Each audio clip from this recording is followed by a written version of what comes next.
Hey, sache que l'ensemble de mes projets sont disponibles sur ma boutique en ligne, le lien est dans la description, bonne vidéo à toi.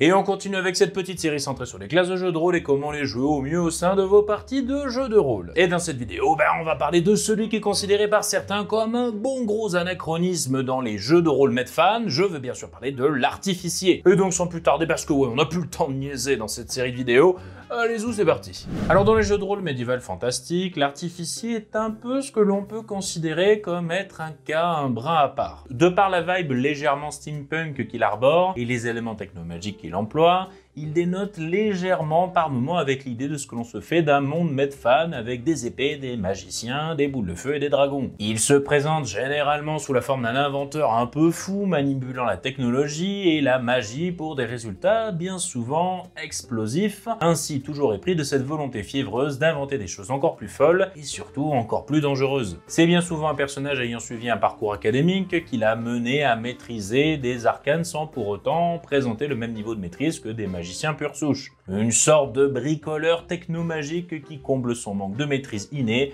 par la science et l'innovation. Car en effet, l'artificier est connu pour son habileté à concevoir et construire des gadgets magiques et des machines complexes pas toujours 100% fiables. Il est souvent le cerveau derrière la création d'armes enchantées, des armures mécanisées et des objets utilitaires imbibés de magie qui peuvent l'aider à se tirer de pléthore de situations, lui accordant ainsi une grande polyvalence en combat. Alors pour résumer ce stéréotype en 3 points, comme d'habitude, on a ce background toujours très académique, très carré, qui fait que l'artificier a généralement évolué auprès d'un mentor qui lui a transmis tous ses savoirs, ou du moins dans une école où il a appris tout ce qu'il sait aujourd'hui. Puis d'un autre côté, on a aussi ce tempérament de scientifique fou qui colle à la peau de pareille classe, mais vraiment qui colle super bien, quoi, on va pas se le cacher. Bon, vous savez, le genre de gars qui ne peut pas s'empêcher de tout le temps vouloir inventer les trucs le plus dangereux possible et qui n'est intéressé par le monde qui l'entoure qu'au travers du prisme de ce qui pourrait lui servir dans sa prochaine invention complètement barrée. Et enfin, pour finir aussi, on va parler un peu de son côté Iron Man. En gros, vous savez, le bonhomme qui invente tout plein de gadgets à tout va pour répondre à diverses problématiques sur l'instant. Bon, je relève quand même que ce point sera un tout petit peu spécial quand on va s'attaquer un petit peu au concept de base de la classe et en plus au roleplay et l'interprétation, et voir si on peut pas faire un petit peu évoluer le tout, histoire de varier les plaisirs et les saveurs. Nous voici donc avec nos 3 points dans notre belle besace, et vous connaissez la suite,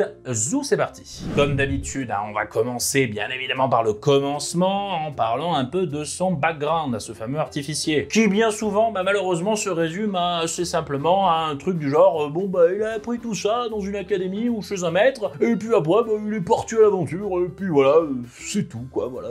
Alors le côté apprentissage auprès d'un expert, je vous l'accorde, c'est pas forcément très facile à modifier, ce qui est somme toute assez normal, puisque tout ce savoir et ce bagage scientifico-techno-magique n'est pas inné, comme par exemple pour la classe de l'ensorceleur, dont on parlera dans une prochaine vidéo. Du coup, si c'est pas inné, faut bien l'apprendre quelque part, et là, c'est pas faire la cuisine ou bien taper avec un bâton. On parle vraiment de faire des trucs avec des rouages, des trucs complexes, quoi. D'où forcément le côté mentorat, académique, apprentissage, tout ça. Bon, même si on peut toujours trouver un moyen de moyenner sur ce sujet, mais bon, on va plus se concentrer sur un autre aspect de ce point du stéréotype, qui veut que bien souvent l'artificier n'en a pas fait grand chose de tout ce savoir accumulé dans sa vie antérieure, si ce n'est que, inventer des trucs à tout va, sans grand fil rouge conducteur. Et là-dessus, pourtant, il y a largement de quoi enrichir pareil background d'apprenti, en essayant de chercher une finalité au choix d'étudier ainsi quelque chose d'aussi complexe. Bon, on va prendre quelques exemples comme ça à la volée, mais il peut très bien avoir quitté son village natal pour apprendre à la capitale la plus proche, être revenu pendant un temps à ce dernier, pour aider à faire entrer ses habitants dans une sorte de modernité. Et après ça, il est reparti à l'aventure, dans le but de trouver une autre solution à un autre problème frappant son village. Ou alors on peut tout aussi bien dire qu'il peut être une sorte d'héritier d'un savoir séculaire, d'une tradition qui ne se transmet qu'aux plus méritants. Comme par exemple, je sais pas moi, un forgeur de runes qui a une place importante dans une société utilisant la magie de celle-ci, et qui s'est retrouvé, malheureusement, banni suite à un coup bas d'un concurrent qui l'a littéralement discrédité aux yeux de tout le monde, le forçant ainsi à trouver un moyen de laver son honneur afin de revenir la tête haute beaucoup plus tard. Ou bien encore dire que c'est un simple artisan qui a été forcé de se reconvertir suite à des déboires malencontreux, comme je sais pas, par exemple un créateur de feux d'artifice, un fabricant de jouets, un horloger, et qui garde comme ça, malgré tout, une certaine patte, si l'on peut dire, bien à lui dans sa manière d'adapter son ancien savoir pour se défendre dans une vie d'aventure et de périple. Ou encore, je ne sais pas, vous amuser à faire un charlatan colporteur qui utilise des artifices artiste pour tromper son auditoire et faire croire aux effets littéralement miraculeux des babioles qu'il vend. Tout en gardant bien évidemment quelques gadgets sous la main pour se défiler face aux autorités si jamais quelques acheteurs insatisfaits viendraient à parler un tout petit peu trop fort. Ou même pourquoi pas dire que c'est un enquêteur rattaché à la police d'un royaume qui a appris à utiliser divers gadgets technomagiques pour l'aider dans ses investigations et dans la lutte contre le crime. Ou encore dans la lutte contre une mafia qui a un lien avec son passé, l'amenant ainsi sur le sentier d'une sorte de vendetta personnelle secrète. Bon, bref, je vais pas tous vous les faire. Bon bref, voilà, etc. etc. En fait, c'est surtout de se dire que tout ce savoir académique ou cet apprentissage ne peut que s'inscrire dans un but utilitaire au sein de la société dans laquelle pareil personnage évolue. En gros, il faut se dire qu'il y a forcément une finalité à pareille dévotion à engranger comme ça tout ce savoir pendant tout ce temps. Ça peut pas être pour rien, quoi. Car le côté positif, en réfléchissant ainsi et en voyant plus la formation de votre artificier comme une finalité et non pas comme un prétexte, j'espère que vous voyez la subtilité, vous aurez beaucoup plus de facilité pour construire un background unique en son genre en y incluant des anecdotes, des PNJ clés, des motivations profondes, des désirs, etc. etc. Bref, tout plein d'éléments qui seront plus à même d'être récupérés comme ça par votre MJ pour lui donner du grain à moudre, comme je le dis si souvent, et ainsi ancrer un peu plus votre personnage dans l'intrigue globale. Alors un autre point qui colle bien à la peau de l'artificier qui se situe cette fois-ci au niveau de son roleplay, c'est son tempérament de scientifique fou qui veut inventer des choses et de plus en plus puissantes et instables dans le but d'acquérir du pouvoir, tout ça. Alors ce stéréotype qui est quand même assez commun, je pense qu'il vient surtout du fait que c'est un moyen entre guillemets facile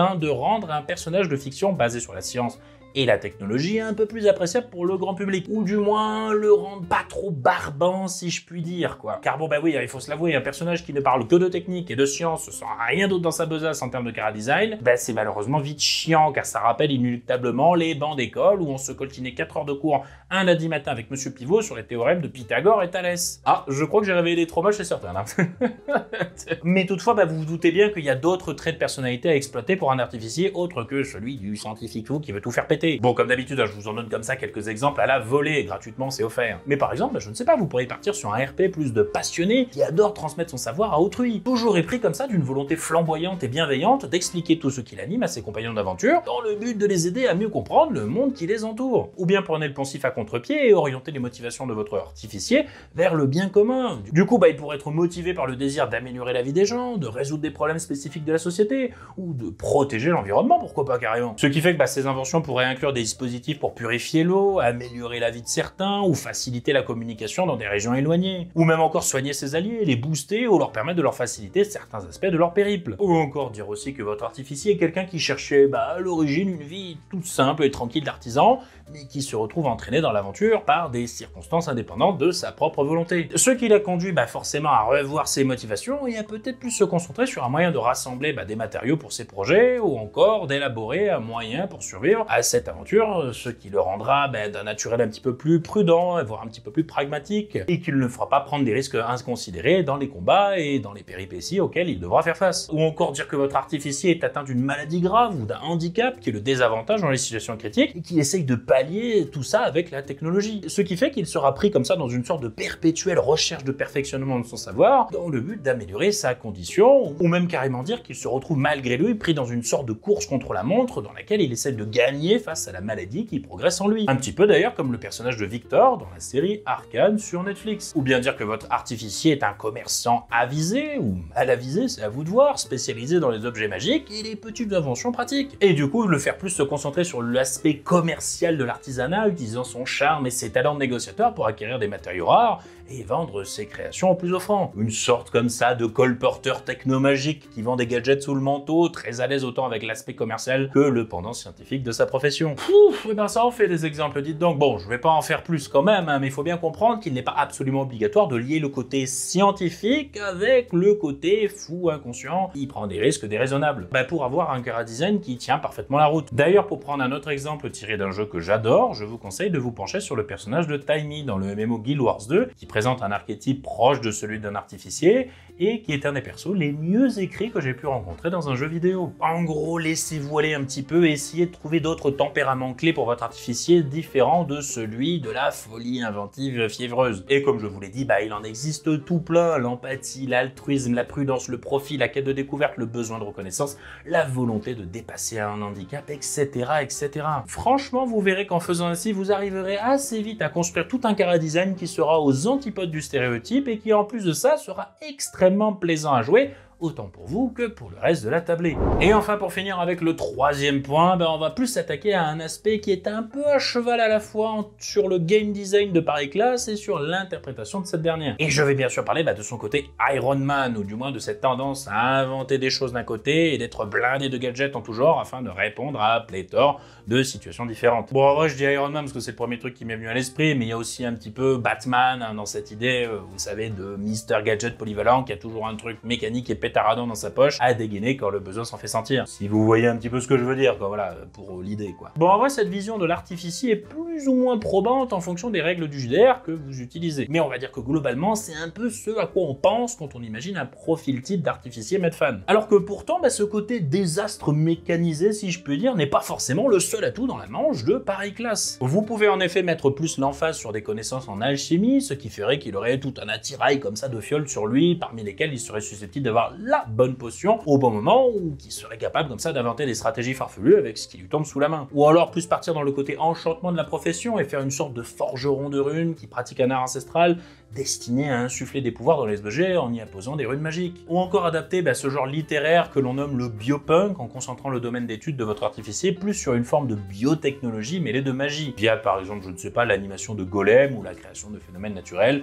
localisés à l'aide de la science. Ou bien donner-lui une spécialisation plus marquée plutôt que d'en faire un gogo gadgeto polyvalent. Par exemple, il pourrait être expert dans la lutte contre les magiciens et avoir dans son arsenal toute une panoplie d'outils destinés à annuler des sorts ou verrouiller certains pouvoirs. Ou encore en faire un inventeur qui faisait de la boxe pour le loisir à côté de son apprentissage et qui a fini par comprendre que l'alliage de la technologie et des mandales pouvait être fort utile pour résoudre des situations à grands coups de torgnole magiquement surboostés. Là-dessus, je vous laisse vous inspirer de l'excellent manga Megalobox que je vous conseille vivement au passage. Ou encore, comme je le disais, partir dans l'idée d'un professionnel dans un domaine éloigné du combat qui a su se réinventer et réutiliser son savoir pour se défendre suite à des événements malencontreux. Comme vous savez, je le disais, le fabricant de jouets, l'horloger, tout ça quoi. Bref, je vais arrêter là les exemples, mais encore une fois, les idées de concept sont légion et on se rend compte que si on décortique un peu le côté inventeur, science et magie et qu'on isole un petit peu ces différentes composantes pour créer son chara-design, on a un très grand choix du possible justement sur ce sujet. Du moins beaucoup plus vaste que celui de l'Iron Man Mister Gadget que je présentais un petit peu plus haut. Et au passage, faut bien comprendre que ce point-là reste connecté aux deux autres énoncés plus en amont dans la vidéo. Ce qui fait que ça rajoutera encore plus de profondeur quand vous chercherez à connecter à la fois un background original,